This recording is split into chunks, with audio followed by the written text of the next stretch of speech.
Okay guys, mag-editan ng kawali, lagyan ng mantika.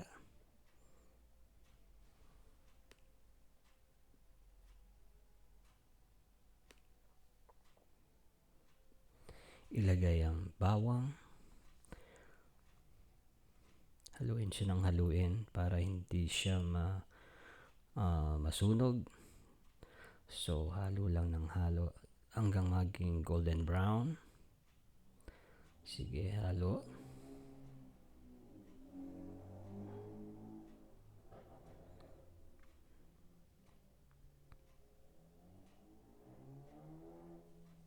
Okay, halo lang tayo ng halo. Continuous ang paghahalo para hindi siya maging sunog. Ayan, golden brown na siya. Ilagay ang sibuyas. Okay. Haluin ng maigi. Ganon din lang sa paghalo ng bawang. Halo-halo para hindi masunog. Yan.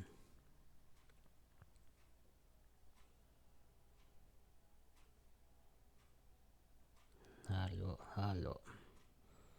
Halo ng halo. Ayan, kapag golden brown na, ilagay na yung ground pork. Okay. Ilagay ang ground pork. Haluin natin. Medyo frozen siya pero before dapat mas ganda hindi siya frozen. Okay, lagay ang paminta.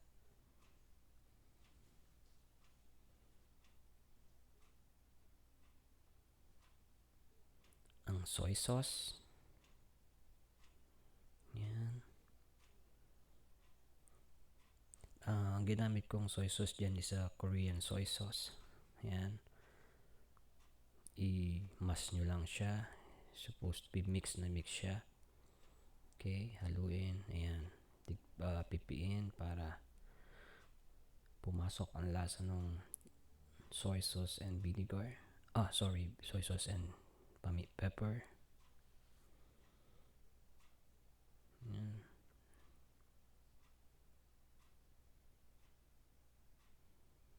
And then, takpan muna natin.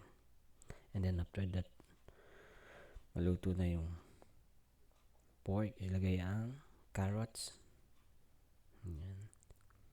Yung pork, makikita nyo, medyo golden brown na siya. Then, ilagay nyo ang carrots.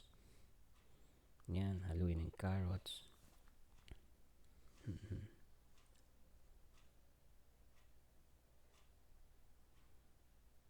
Okay.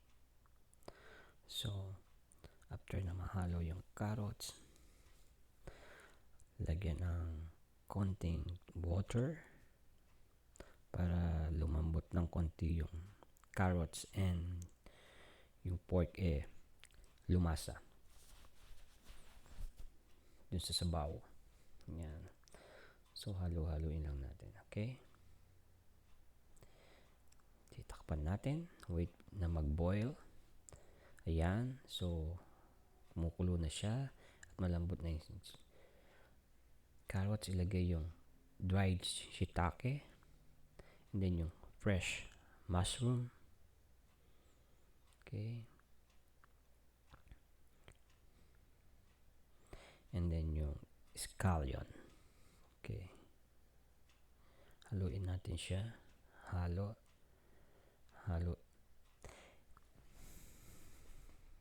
And then, isabay na rin dyan yung sugar. Okay? After na malagay yung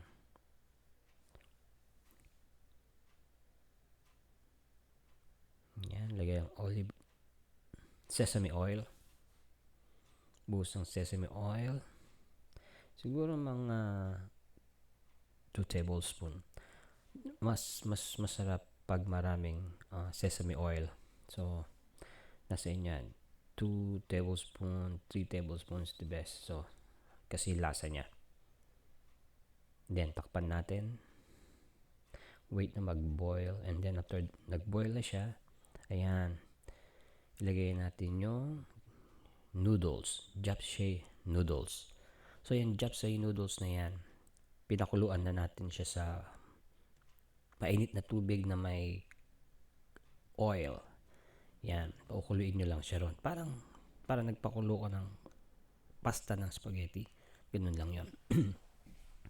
So, yan. And then ngayon, haluin na siya. And then, ang paghahalo natin is dahan-dahan para hindi masira yung noodles. Yan. So, dahan-dahan ang paghalo. Mas maganda kung may mas malaki kayong kawali para magandang haluin. Maliit kasi yung kawali. So, yan, just mix it carefully. And be sure na hindi masyadong masira yung noodles. Okay. Yan. So, depende sa inyo. Let's say, nahalo yun na siya. And then, pwede nyo pa rin siyang dagdagan ng sesame oil.